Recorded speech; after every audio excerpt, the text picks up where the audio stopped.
मुझे 93 और 99 में क्यों निकाला गया? क्या कारगिल जंग छेड़ने का सवाल करने पर निकाला गया? वक्त साबित कर रहा है हमारा मौक़िफ़ सही था।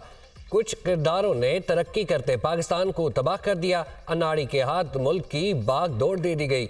जिन लोगों ने मुल्क को इस हाल पर पहुंचाया उनका मुहासबा होना चाहिए। अब हमें अपने मामलात भारत और अफगानिस्तान के साथ भी ठीक करने हैं। हमसायों से नाराज रहकर मईशत को बेहतर नहीं कर सकते। बाकी लोगों ने बातें की, हमने काम किया। मुल्क के लिए बिजली बनाई, कोयले के ज़खायर दरियाफ्त किए।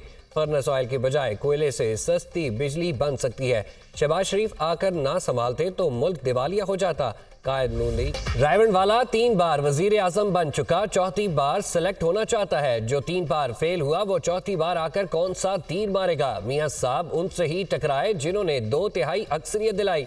मियां साहब ने एक बार फिर हुकूमत दिलवाने वालों से लड़ना है। अगर चौथी बार ही मिली तो मियां साहब वही रवायती पुरानी सियासत करेंगे। हम 3 बार भुगत चुके, अब चौथी बार भुगतना पड़ेगा। मियां साहब जिनसे 2/3 अक्सरियत मांग रहे हैं वो कह रहे हैं किधर से दें? अगर अक्सरियत मिली तो फिर नुकसान आपका होगा। मुझे क्यों निकाला कहते कहते लंदन चले गए।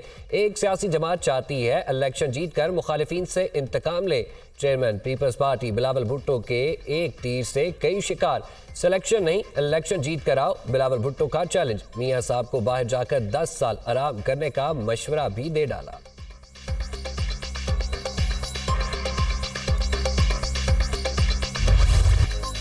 आजकल लेवल प्लेइंग फील्ड का बड़ा शोर सुन रही हूं। नवाज शरीफ को जेल में अहलिया की वफात की खबर सुनना पड़ी। उन्होंने 11 साल जलावतनी काटी, 2.5 साल जेल में रहे। क्या साबिक चेयरमैन पीटीआई को ये वाली लेवल प्लेइंग फील्ड चाहिए? नवाज शरीफ की सियासत खत्म करने वालों की अपनी सियासत खत्म हो गई। नवाज शरीफ को चोर कहने वाला तारीख की सबसे बड़ी चोरियां करते पकड़ा गया। 60 अरब के बदले में अलकादे ट्रस्ट में जमीनें ली। जब चोरी का हिसाब मांगा तो टांग पर प्लास्टर चढ़ा कर आ गया। 22 साल में सिर्फ एक बार नवाज शरीफ को इलेक्शन लड़ने की इजाजत दी गई। वो 3 बार वजीर आजम बने मगर चोरी का इल्जाम तक ना लगा। मरियम नवाज का गुजरात के इलाके जलालपुर जट्टा में यूथ कन्वेंशन से खिताब।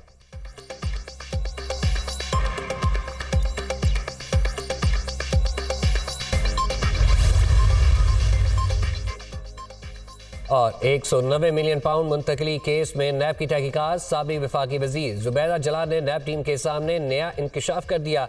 इस संजीदा मामले की काबीना में किसी बहस के बगैर मंजूरी दी गई। हमने कैबिनेट इजलास में मामले की तहकीकात का मुतालबा किया था। मुझसे मुतादिद वज़रा के तहफ़्फ़ुज़ात के बावजूद किसी ने एक ना सुनी और मिनट्स को खुफिया रखा गया। रकम पाकिस्तान का असासा है, इसे वापस आना चाहिए। काबीना इजलास में जुबैदा जलाल का मौक़िफ़ मुतालबे को साबिक वज़ीर आज़म ने नज़रअंदाज कर दिया। नैब की तहकीकात के दौरान जुबैदा जलाल का बयान कलमबंद कर लिया गया।